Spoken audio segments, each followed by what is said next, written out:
Welcome to the Turnbuckle Weekly with Chuck Carroll, talking to the biggest names in pro wrestling this week. And my guest has just made her Ring of Honor debut. You know her well from her time in Ring of Honor.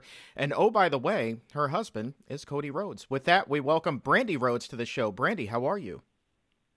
Hey, Chuck. How you doing? I'm doing great.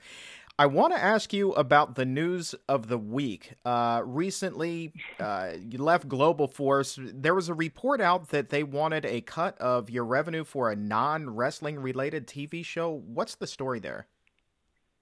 Okay, so yeah, unfortunately, that story is kind of a mess.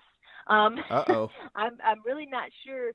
There are some valid statements that because I've obviously seen it, but it's really not as dramatic as I think people want it to be. That basically, I and Cody were very candid with what we were doing after WWE as far as contracts go and certain things, and I think people are confused. So I never signed the contract that I think people think I signed, which Right. was a contract with Global Force. Stating that they got percentages and whatnot. What I did sign was a tentative contract with Impact Wrestling when they were, still Impact. Sure. And that contract had a clause for me because I was already working on some stuff in other areas of television. Mm-hmm. And that clause basically just said that if something else in television were to happen for me, they can't be uncooperative. And if they were uncooperative, we'd be able to part ways.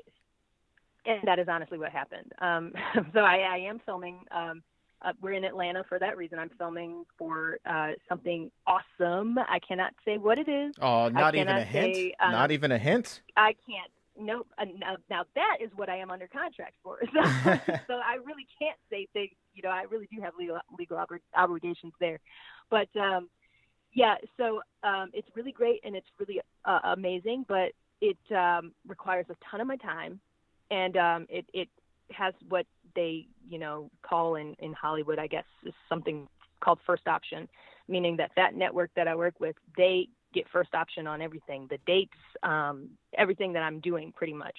So when Impact changed over, when I spoke to them about different things that I needed to do regarding the show and, hey, maybe they may want to come and be around and see some of the stuff that I'm doing with you guys, there was a lot of buckback.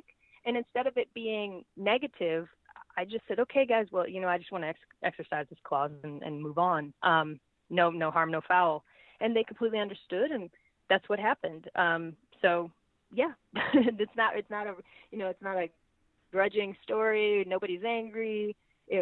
Nothing like that. Okay. They did not have the ability to take 10% of my revenue for anything at all. So Gotcha. That's not true. They didn't try to take 10% of anything. They just were not cooperative with some filming things, and this company is the one I'm under contract with, so they won. Yeah, okay. Yeah, I mean, because there have been reports, obviously, with the Hardy Boys that sometimes Global Force plays hardball with these types of things, but it seems like everything here worked out pretty amicably. Were you booked on any GFW shows that conflicted with these dates? Is that what the deal was, or was this just, we have GFW shows on these dates and we may need you? No, that was not it at all. There was more. It was more footage-based things. There were some things that this company needed footage-wise, and Global Force Wrestling was not willing to I guess comply, or they weren't willing to work together in a, I guess, what they would deem a reasonable fashion. Gotcha. So that was all it was. And honestly, some of it, because I'm not in film myself. I mean, I'm on the acting side of it, not Right. on the the technical and legal side of it. But some of it's a little above my head anyway.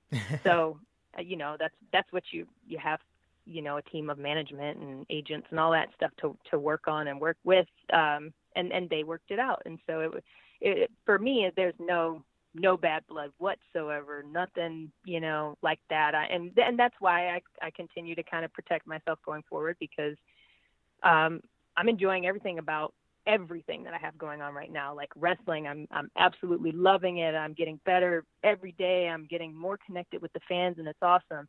And then I have these other opportunities that are just sprouting up out of the clear blue, and they're amazing opportunities. So it's important to, be mindful and have a good team of people who are going to work for you in the best way legally to make sure that you're protected and able to do everything that you want to do. Yeah, I remember the last time I spoke with your husband, he said, quote, "Us Rhodes are not exclusive to anybody." And that's why, he said true. it's all about taking care of yourself first. So it sounds like you'd be open down the road should the opportunity present itself to work for Global Force again. Is that accurate? I would never say never, and that's the way that I always am with everything. I never leave anything in such a bad way that I would ever say, oh my gosh, never ever again. And if you listen carefully, you've never heard me say that about any other companies I've worked for. So I may have said that once about one independent company, but but that was an extreme situation. So yeah. But in general, as far as television and things like that go, there's going to be times where other things take precedence over other things, and you just try to keep an open mind and you keep everybody in good spirits. But you definitely don't have to sign things you don't want to sign. So I'm just one of those people who just doesn't sign things I don't want to sign, or at least that my management doesn't approve of. So